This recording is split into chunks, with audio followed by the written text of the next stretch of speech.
Assalamualaikum guys, selamat datang kembali di Guru Gembel Channel. Kemarin saya bertemu dengan seorang profesor, seorang pembesar di dunia pendidikan yang titelnya banyak banget, 8 biji berjajar, semua, master filosofi, master apa segala rupa. Dia curhat sama saya. Dia bilang kok pendidikan di Indonesia ngaconya nggak selesai-selesai ya. Dia bilang relevansi pendidikan di Indonesia itu kurang gitu. Jadi maksudnya dulu waktu kecil, waktu ya sekolah, kita belajar biologi. Dalam pelajaran biologi itu kita diajarin bagaimana peredaran darah katak. Ya itu relevansinya apa buat kehidupan sehari-hari Baraya? Kalau Baraya tukang dagang suike pun Baraya tidak akan membutuhkan ilmu peredaran darah katak. Kalau misalkan Baraya jadi dokter hewan pun Baraya akan memeriksa kucing dan anjing. Nggak ada di dunia ini, atau yang sejauh yang saya tahu. Mungkin saya masih belum banyak ilmunya, tapi sejauh yang saya tahu nggak ada dokter katak gitu, dokter yang mengobati katak gitu. Jadi relevansinya sangat sedikit. Ngapain juga belajar biologi tapi peredaran darah katak. Di sisi lain, pelajaran-pelajaran yang sangat berguna buat kita, dalam hal ini misalkan biologi yang tadi itu ya, ilmu tentang diabetes, ilmu tentang asam urat, ilmu tentang kegendutan, itu kan sebenarnya sangat relevan buat kehidupan kita. Kenapa nggak pernah dibahas gitu? Kan Indonesia itu adalah negara yang orang-orang yang kena diabetesnya itu nomor 4 di seluruh dunia, terbesar di seluruh dunia. Dengan realitas seperti itu, kita nggak diajarkan tentang diabetes gitu. Di pelajaran biologi kita belajar tentang ilmu peredaran darah katak gitu.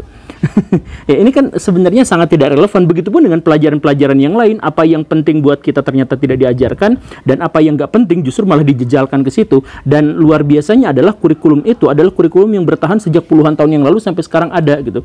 Kurikulum berganti itu ya itu kontennya mah nggak berubah, itu aja gitu kan. Ini adalah sesuatu yang sangat mengherankan gitu.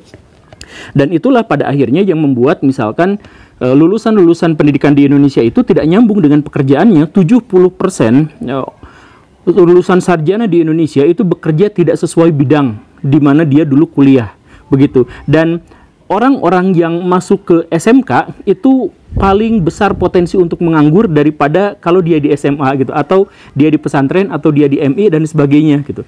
Jadi ini sangat luar biasa. Artinya kalau kita belajar di sini bukan berarti kita akan mendapatkan akses untuk menuju masa depan yang lebih baik, justru malah mendapatkan tersesat gitu, salah alamat gitu.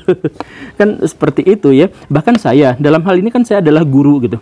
Saya belajar jurusan keguruan, tetapi apakah saya diajarin jadi guru? Oh tidak, ternyata. Apakah saya diajarin bagaimana bercakap-cakap di depan siswa, bagaimana psikologi anak, bagaimana memahami bahasa anak, bagaimana menyampaikan pesan yang baik, bagaimana membuat media pembelajaran dan sebagainya, itu sangat sedikit. Bikin media pembelajaran cuma 2 SKS, psikologi anak cuma 2 SKS, retorika 0 SKS, sedangkan yang diajarin apa? Kebanyakan adalah ilmu tata usaha yang tidak berguna ketika saya mengajar gitu. Nah jadi gak nyambung kok bisa seperti ini gitu. Tapi sebenarnya ini adalah tema yang sudah sering saya sampaikan. Ini hanya mengingat saja. Nah, sekarang di episode ini kita akan menekankan tentang soalnya. Soal-soal ujian, soal apa yang Baraya sering dapatkan itu, ternyata itu juga tidak relevan. Saya akan membawa tema ini lebih ke praktis, lebih ke bukan hanya mengkritiknya, tetapi bagaimana cara bikin soal yang baik dan benar, dan bagaimana agar Baraya semua memahami tentang mana soal yang benar. Simak videonya sampai tuntas. Yuk kita mulai.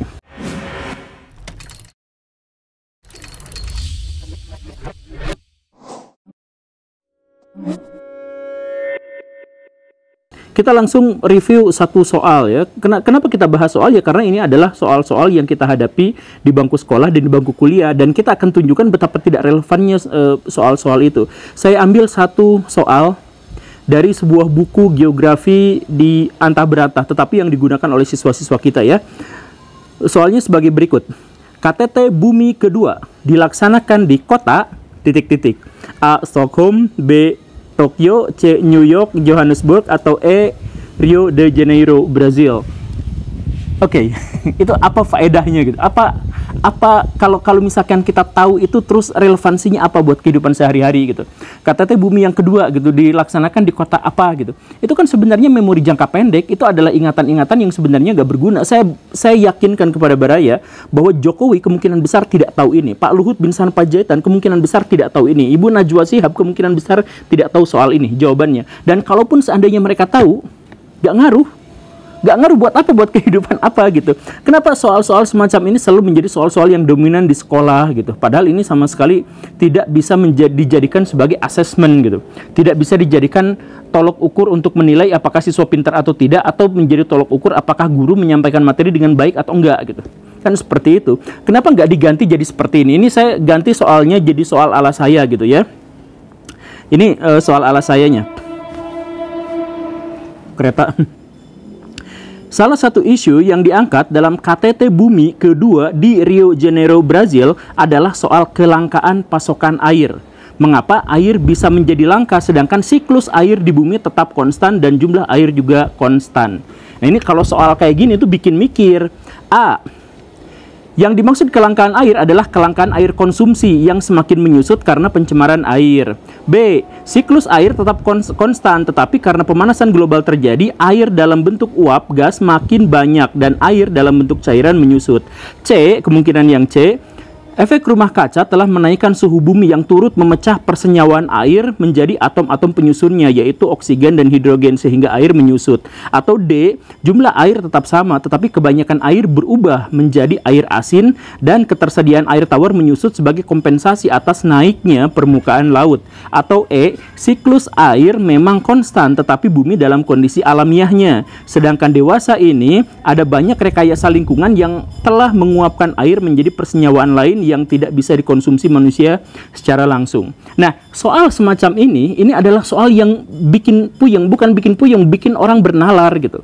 Kan ini dibenturkan satu realitas dengan realitas yang lain, dibenturkan bahwa KTT Bumi kedua itu salah satunya adalah membahas kelangkaan air, padahal dalam buku pelajaran yang lain digambarkan bahwa air itu dalam kondisi konstan jumlahnya. Nah, kenapa bisa seperti ini? Kan mikir, bahkan seandainya anak itu googling untuk mencari jawabannya, anak itu akan tersadarkan tentang betapa pentingnya air. Jadi ketika pun mereka nyontek, mereka akan tersadarkan, atau soal semacam ini itu membuat nalar mereka itu berkembang dan imajinasi mereka itu berkembang. Kenapa nggak bikin soal-soal semacam ini? Saya kalau bikin soal di sekolah tuh kayak gini. Ya nggak semua tentu saja dikombinasikan dengan yang simpel, tapi yang simpel juga harus bikin orang tuh nalar gitu. Kenapa nggak seperti ini? Ya kemarin-kemarin juga saya berjumpa dengan salah seorang kepala sekolah di Bandung. Dia curhat. Kepala sekolahnya itu revolusioner, saya pikir. Jadi dia tuh adalah pemikir, dia penulis buku-buku banyak sekali, filosof juga. Kemudian dia juga pemain saham gitu dan lain-lain. Nah, dia tuh ngeluh ke saya tuh. Saya tuh pas datang ke sekolah ini, saya tuh marah-marah, tapi ambek kepegung gitu kata dia istilahnya tuh gitu. Marah-marah tapi nggak bisa meluapkan emosinya gitu. Kenapa? Karena pas dia lihat guru-guru itu bikin soal tuh yang kayak tadi itu. 1 ditambah 1 sama dengan titik-titik. Awan yang bentuknya seperti ini namanya adalah awan titik-titik gitu kan. Dia tuh kesel gitu, makanya dia tuh bikin semacam in-house training gimana caranya bikin soal yang baik dan benar, agar soal-soal itu bisa membuat siswa terbiasa untuk nalar, berpikir dengan baik. Ternyata guru-gurunya nggak bisa dikasih pelatihan sehari 2 hari, nggak bisa. Jadi dia tuh bingung. Ya udah ginilah, dia copas dari internet soal-soal dari PISA, soal-soal yang di bawah naungan PBB. Nih, ini soal PG-nya turutin kayak gini. Diterjemahin sama dia. Tetap guru-gurunya juga nggak bisa. Aduh, kenapa nggak bisa kayak gini? Ya udah, nggak usah diganti, nggak usah diturutin kayak gini, copas aja. Cuman konteksnya ganti, jadi konteks keindonesiaan. Misalkan ada soal kemerdekaan Afrika dalam kurun waktunya itu relatif sama dengan kemerdekaan negara-negara di Asia. Tetapi ketika negara-negara di Asia relatif lebih bisa menemukan nasionalismenya, negara-negara Afrika masih banyak dirundung oleh konflik karena ketidakpahaman mereka terhadap nasionalisme. Mengapa bisa demikian? Nah, itu kan soal yang dari luar. Coba itu disamain aja semuanya, tapi modifikasi itu berhubungan dengan keindonesiaan gitu.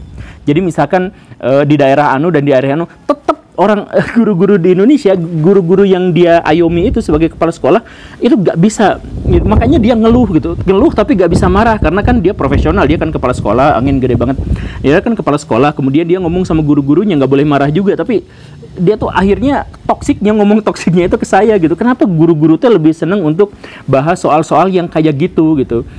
Misalkan lambang dari Metallica adalah titik-titik gitu ya, yang kayak gitu ya. Amandemen Indonesia yang kesekian itu membahas tentang titik-titik. Ya kenapa seperti itu gitu. Dan setelah dilihat-lihat ternyata soal-soal yang rusak seperti itu pun adalah soal yang dominan di CPNS. Bahkan penerimaan KPK, anggota KPK atau pegawai KPK itu juga soal-soalnya adalah soal yang kayak gitu gitu. Coba ini saya baca lagi ya. Ini adalah soal, ini luar biasa ya. Ini adalah soal CPNS. Lihat baik-baik soalnya begini.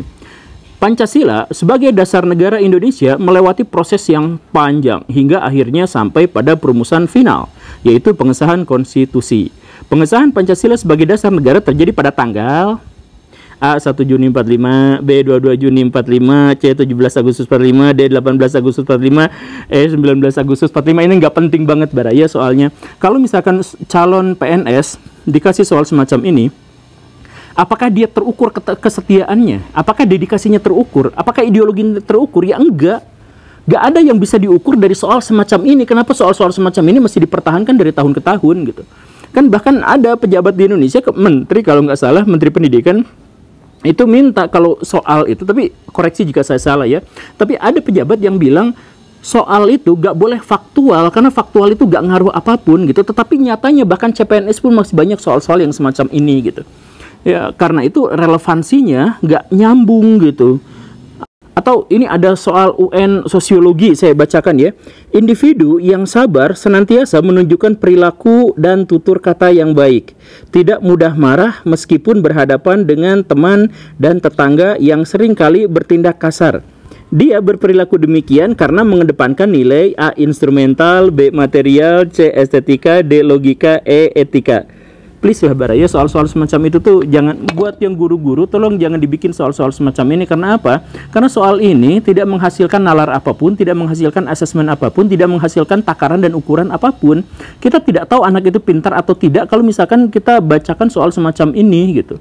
Ya kan seperti itu. Dan yang lebih penting lagi, guru-guru juga tidak tahu kualitas mengajarnya itu apakah baik atau buruk. Penerimaan siswa atas materi-materi itu dapat atau enggak, itu nggak bisa diuji dengan soal-soal semacam ini.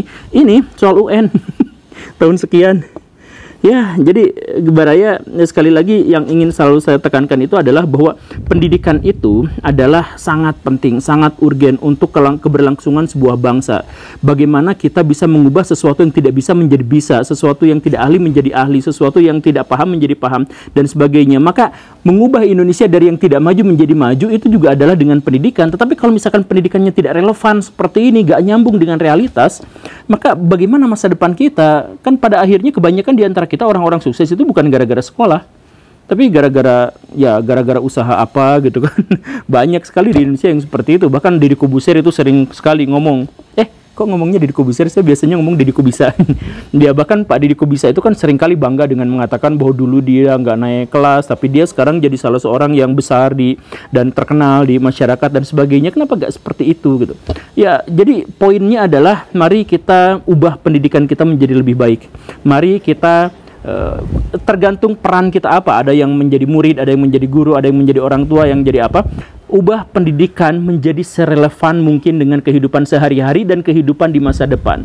Karena dengan itulah maka pendidikan menjadi bermakna. Terima kasih karena sudah menyimak. Saya Guru Gembul. Assalamualaikum warahmatullahi wabarakatuh. Peredaran darah ikan.